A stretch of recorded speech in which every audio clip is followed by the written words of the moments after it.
क्या आकांक्षा के घर के पास कोई उसे स्टॉक कर रहा था? क्या कोई शख्स आकांक्षा के इतने करीब था कि कहने से भी पहले उसकी सारी बातें सुन लेता था? मैं हूं कहानी वाली पूजा और मैं आपको आकांक्षा द यूट्यूबर की कहानी सुना रही थी। पिछले एपिसोड में मैंने आपको बताया था कि एक के बाद एक आकांक्षा को गिफ्ट्स मिल रहे थे। अब सोचने की बात यह थी कि जो चीजें उसे तोहफे में मिल रही थी सभी उसकी पसंद की तो थीं, लेकिन ये तोहफे देने वाला ये कैसे जानता था कि आकांक्षा किन चीजों के बारे में सोच रही है? आकांक्षा ने हाल ही में अपनी YouTube चैनल शुरू की थी और उसे मिली थी अपनी पहली पेमेंट मिलने की खुशी आकांक्षा अपने पोमेरेनियन डॉग रोमियो के साथ बांट रही थी और कह रही थी कि वो इस खुशी को अपने सब्सक्राइबर के साथ सेलिब्रेट करेगी कि तभी उसकी डोरबेल बजी। उसने जैसे ही दरवाजा खोला उसने देखा एक पिंक पार्सल जिसे खोलते ही आकांक्षा के रोंगटे खड़े हो गए। अंदर एक छोटा सा स्टफ टॉय हार्ट था जिस पर लिखा हुआ था कंग्रेचुलेशंस। साथ में था एक हैंड रिटन लेटर में लिखा था, dearest Akanksha, hi, I wanted to be the first person to wish you for this amazing victory. Actually, second. पहली तो रोमियो है ना? I am so happy for you. देखना, तुम कितनी जल्दी एक बहुत बड़ी यूट्यूबर बन जाओगी। By the way, I know तुम मुझसे मिलना चाहती हो, and trust me, तुमसे ज्यादा मैं तुमसे मिलना चाहता हूँ। चलो, I promise, इस विक्ट्री को सेलिब्रेट करने के लिए तुम जो इवेंट करने वाली हो ना, मैं वहां तुमसे जरूर मिलूंगा। आने वाले संडे को आकांक्षा ने एक हॉल बुक करके डिनर ऑर्गेनाइज किया। उसके बहुत से सब्सक्राइबर्स वहां पहुंचे। It was a lovely get together.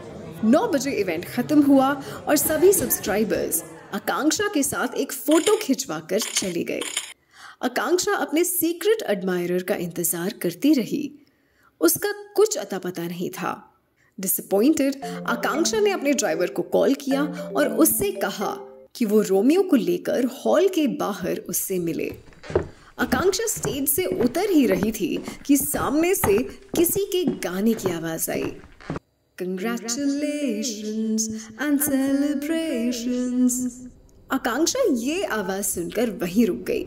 उसने देखा कि सामने से कोई चला आ रहा है और उसने अपने चेहरे को एक बड़े से गुलदस्ते से कवर किया हुआ है और आते आते उसने अपना बुके आकांक्षा की तरफ बढ़ा दिया। आकांक्षा ने बुके रिसीव करते हुए उसके चेहरे को देखा तो जानते हैं उसे क्या दिखा? चेहरे पर उस शख्स ने आकांक्षा के चेहरे का ही एक मास्क लगाया हुआ था। मास्क के पीछे से आवाज आई, क्या करूं अक्कू, मैं भी तुम बन गया हूं। आकांक्षा वहीं खड़ी होकर इस शख्स को ध्यान से देख रही थी। हाँ, मैं ही हूँ तुम्हारा सीक्रेट एडमायरर। हाय, मैं हूँ दिलीप छाबड़ा, तुम्हारी चैनल का पहला सब्सक्राइबर। तुम्हें तब से चाहता हूँ अक्कू, जब से तुम्हें पहली बार देखा है। I love you Akanksha, come to me. ऐसा कहकर दिलीप ने अपनी बाहें शाहरुख खान स्टाइल में फैला दी। बाहर क्यों खड़ी हो? मैं पसंद नहीं आया कि तुम्हें? अच्छा, तुम्हारे लिए प्लास्टिक सर्जरी भी करा लूंगा। आकांक्षा was now feeling very very scared। क्या चाहिए तुम्हें? मुझे ऐसे क्यों गिफ्ट्स भेजते रहते हो? कौन हो तुम? What do you want? अभी बताया ना आपको, दिलीप हूँ मैं and I love you। I love all things beautiful and you are the most beautiful thing in the world। इसलिए मैं तुम्हें अपने साथ ले जाने आया हूँ। मैं तुम्हारी हर जरूरत पूरी करूंगा, तुम्हारे वीडियो के लिए रिसर्च करूंगा, तुम्हें वीडियो शूट करने में मदद करूंगा, तुम्हारे रोमियो को घुमाने ले जाऊंगा और तुम्हारा ड्राइवर भी बनूंगा। तुम मुझे मेरे मनपसंद गिफ्ट्स कैसे भेज देते थे? तुम्हें कैसे पता चल जाता था कि मैं क्या सोच रही हूँ? वेरी सिंपल डार्लिंग, तुम्हें याद नहीं होगा पर तुमने रोमियो को मेरी ही पेट शॉप से खरीदा था। सालों पहले जब तुम मेरी शॉप में आई थी तुम्हें एक क्यूट सा पपी चाहिए था एंड ये तुम्हारा प्यारा सा रोमियो तुमने एक नजर में पसंद कर लिया था।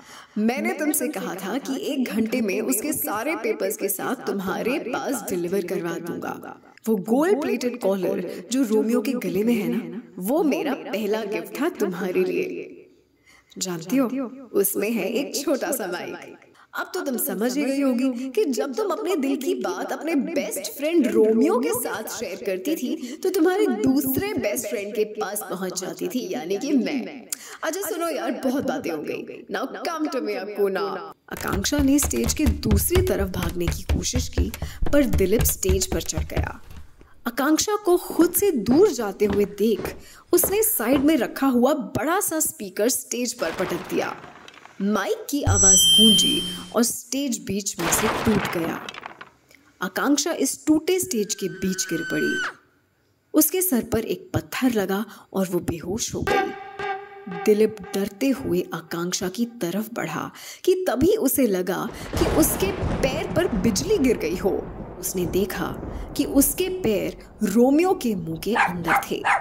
लंबे चौड़े दिलीप ने रोमियो को खुद से अलग किया और साइड में फेंक दिया। सामने से आकांक्षा का ड्राइवर दौड़ता हुआ आ रहा था। दिलीप स्टेज से कूदा और ड्राइवर मुकेश की तरफ बढ़ा।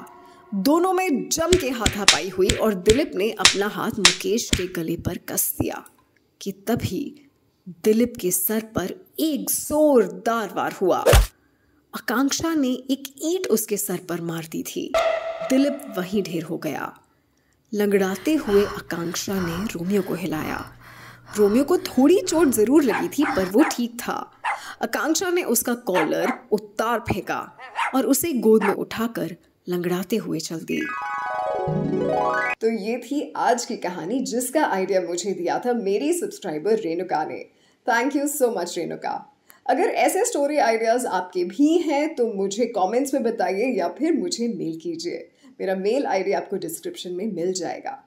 आपके स्टोरी आइडिया को एक पूरी कहानी में कन्वर्ट करके मैं उसे शेयर करूंगी और साथ में लूंगी आपका नाम।